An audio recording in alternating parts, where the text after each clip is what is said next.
Saludamos en estos instantes, amigos televidentes, a nuestro invitado Osvaldo Landazuri, él es especialista en temas económicos. Muchísimas gracias por atender esta conversación, economista. Empezamos aquí de lo micro, un poco a lo macro de este tema económico que es fundamental para las familias ecuatorianas. Con el incremento del IVA y el aumento de los combustibles, ¿cuánto ha afectado a la economía o a los bolsillos de los ecuatorianos? Aunque el presidente de la República en su última intervención dijo que se tiene una inflación controlada. Buenos días, bienvenido, economista. Buenos días, gracias por la invitación. Y bueno, pude oír las declaraciones del presidente y me parece que está viendo un país que no existe en la realidad. Me parece que el país que está viendo es realmente otro. Primero, si usted se da cuenta, pues las dos medidas que ha tomado el gobierno, tanto el IVA como la de los combustibles, indudablemente va a afectar el consumo, y eso ya se está viendo en varios mercados, por ejemplo, la automotriz, las motocicletas, los créditos también están bastante contraídos. Entonces, este ejercicio de ajuste que está viviendo el Ecuador es indudable. La pregunta que deberíamos hacernos todos es hacia dónde están yendo estos recursos.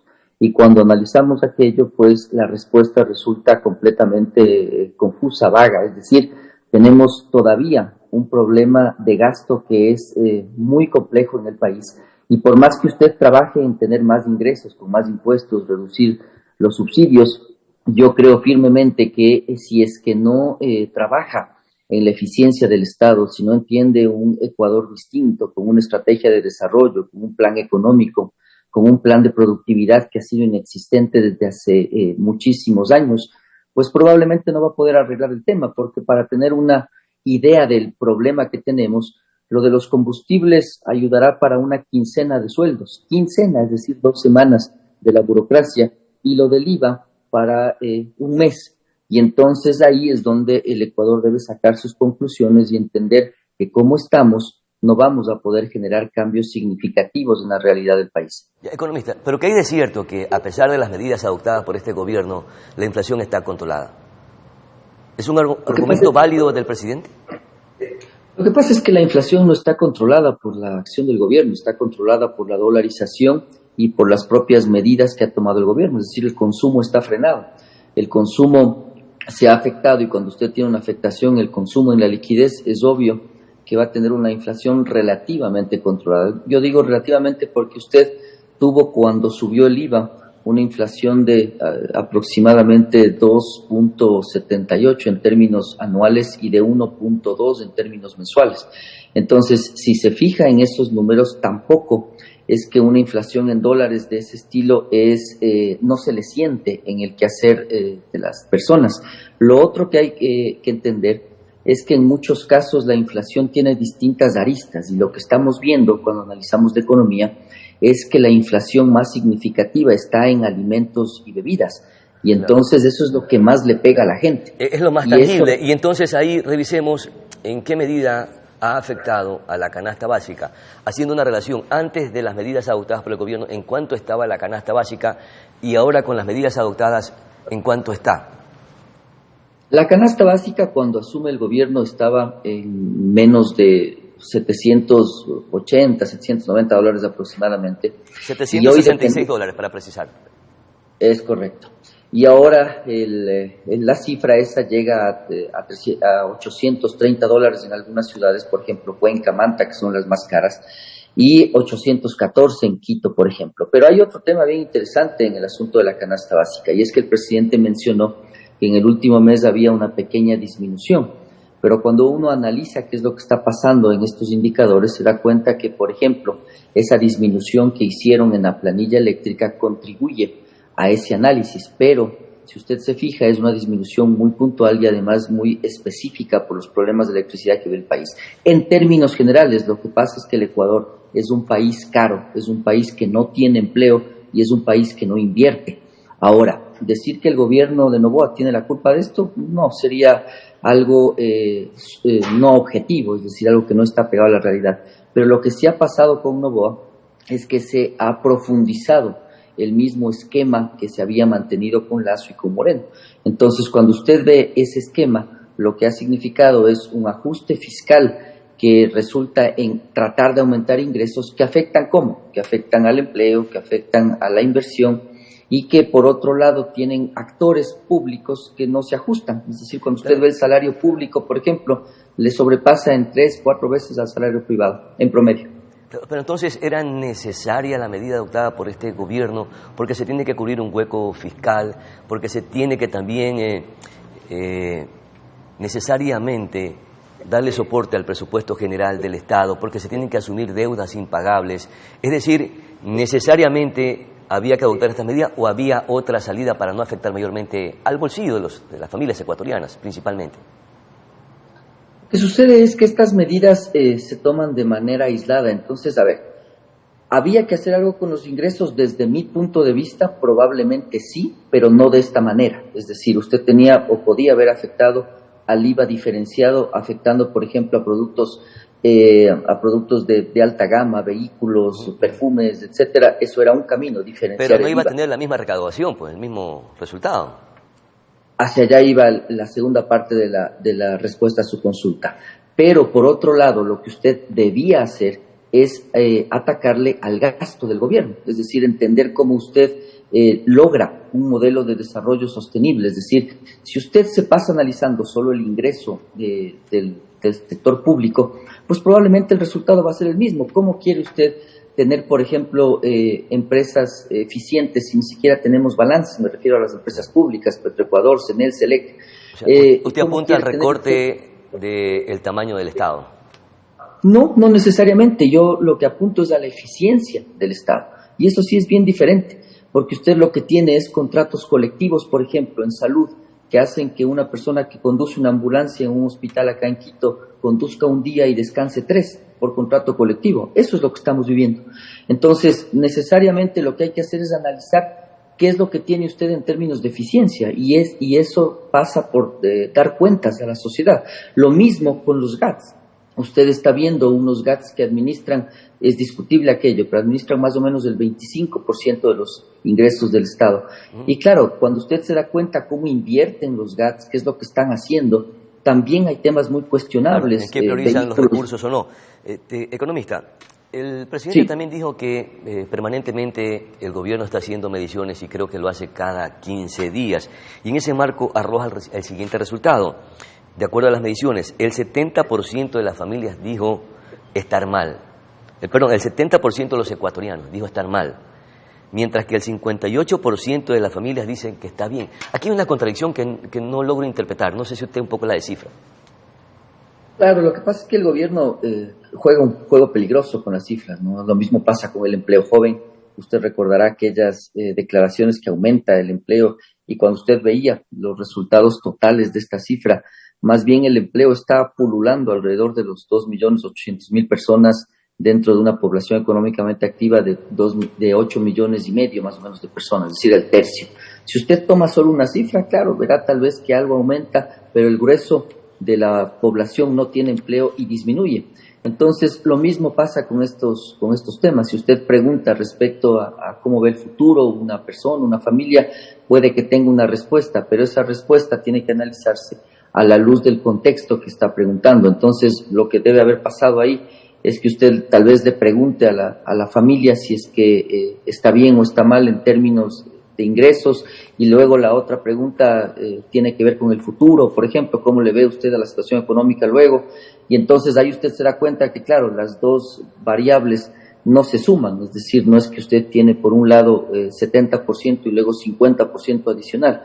Lo que está sucediendo, creo yo, es que la información que maneja el gobierno es una información confusa y sobre todo con verdades a medias. Es decir, yo tomo aquello que me interesa y lo transmito, pero no en un contexto general y analizando las variables que son representativas. Pero cuando usted ve las variables representativas, por ejemplo, la ejecución de la inversión pública, se da cuenta que es la más baja en los últimos 7 años. Es decir, es una barbaridad lo que está viviendo el país.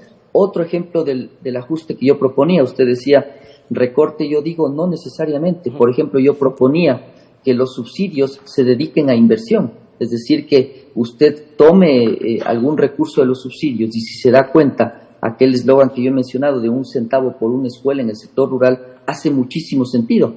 Entonces ahí tenía usted un ajuste, una alternativa que no era tan dramática, tan sangrienta para el país. Es decir, ajusto por un lado, pido más recursos, pero por el otro lado invierto, devuelvo esos recursos. Eso es lo que no está pasando. Entonces, alternativas, claro que las hay. Claro, ¿y en qué medida le está dando resultados estas medidas adoptadas por el gobierno, tomando en consideración que hay un incremento del IVA?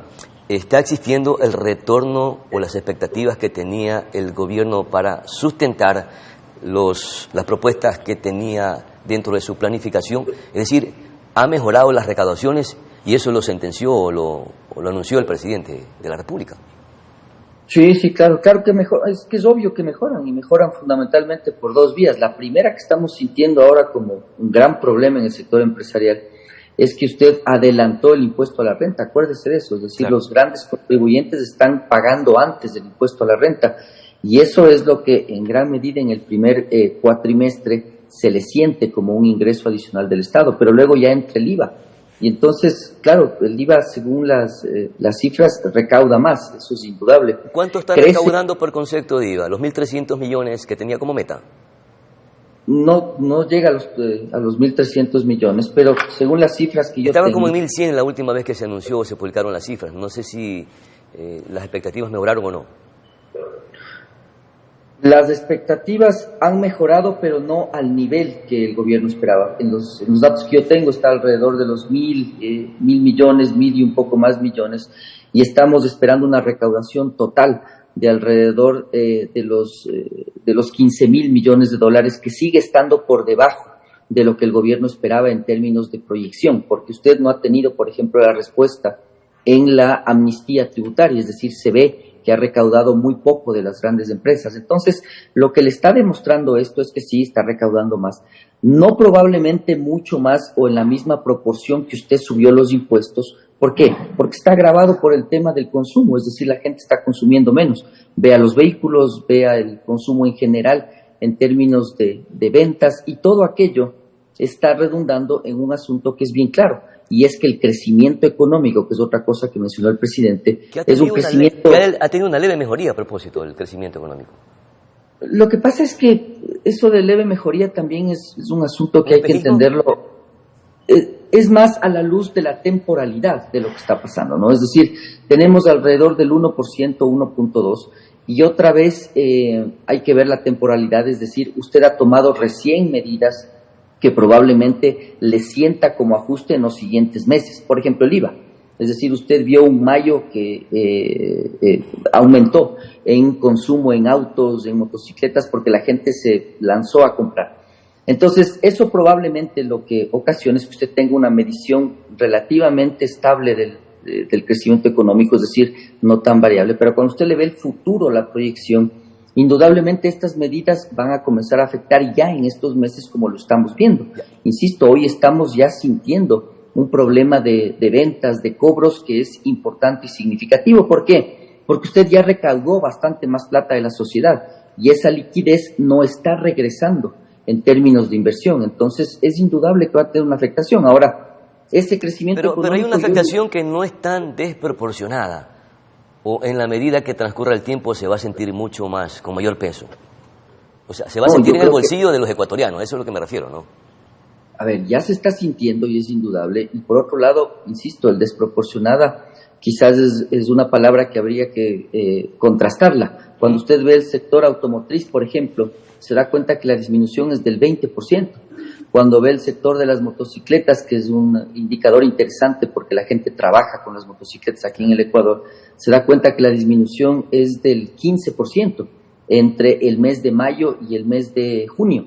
Entonces, si usted se fija, esa palabra que utilizó, desproporcionada, claro, es relativa. Yo digo, es muy importante el ajuste que están teniendo estos dos sectores y probablemente usted vea lo mismo en otros sectores. Entonces, habrá que ir midiendo lo que está pasando, pero en términos generales yo creo que el Ecuador está atravesando una aguda crisis económica bien complicada que no tiene una luz al final del túnel, porque le digo yo, al no tener un plan económico, lo que usted tiene son medidas que ajustan el ingreso Pero pregúntele al gobierno, bueno, ¿y hasta cuándo va esto? Es decir, Claro. ¿cuándo usted empieza a regresar dólares a través de inversión? El presidente habló del segundo semestre, pero todas las cifras indican que no. Claro. Pero es decir, el tema es que esto es un círculo vicioso, ¿no? Porque son los mismos dólares que tienen que circular en el país, no son nuevos dólares. Y es ahí el problema.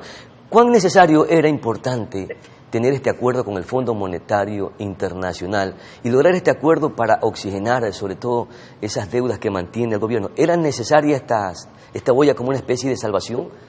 ¿Acudir al FMI?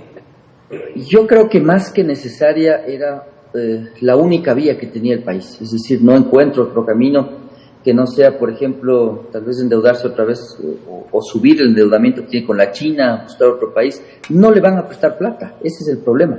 Claro. El problema es que usted, al tener un riesgo país de 1.400 puntos, que es otro asunto, que recuerde usted que en el informe a la Nación, bien extraño que presentó el presidente con videos y cosas, hablaba o resaltaba del riesgo país, le decía lo hemos bajado, y claro, falso también, pues, porque si bien algo le mejora la percepción hacia el mercado, el hecho de que usted sube el IVA, quite subsidios, los problemas estructurales se mantienen, es decir, un gasto corriente que es incontrolado y demasiado rígido, seguridad social, temas eléctricos que están detrás, es decir, la infraestructura del país, y entonces volvemos a la pregunta que usted hacía. Con 1.400 puntos usted tendría que endeudarse pagando tasas cercanas al 20%. No puede hacerlo. Claro. Entonces, más que necesario, yo le veo que cualquiera que suba al poder no va a tener otro camino que conversar con los multilaterales para ver cómo se financia, porque usted tiene unos vencimientos de deuda muy importantes en los próximos meses. Y acordémonos de una cosa, el paquete que está negociando el gobierno es de 14.000 millones, es decir, faltan 10.000 más. Y de esos 14.000 en los próximos 4 años, de lo que yo conozco, apenas le restan a usted o le quedan libres 2.000 en los 4 años, es decir, 500 millones. Ahí usted se da cuenta de la magnitud. Claro, porque serán utilizados en cubrir el hueco fiscal, serán utilizados en pagar deudas o en inversión. Son utilizados y van a ser utilizados en pagar deuda. Es decir, es lo que está pasando. Usted se endeuda para pagar la tarjeta. Entonces, si se fija, los 1.000 millones que entraron del Fondo Monetario Internacional hace unos pocos semanas o meses, se dedicaron para pagar el adelanto que le hizo la CAF, la Corporación Andina de Fomento, de 825 millones. Entonces ahí se da cuenta de que el gobierno necesitó un crédito puente de la CAF para poder salir el mes y lo pagó con la deuda del Fondo Monetario. Perfecto, mi querido Osvaldo Landázuri, muchísimas gracias por sus importantes y valiosos aportes. Vamos a nuestra pausa publicitaria, ya volvemos con más información en Noticias Oromar.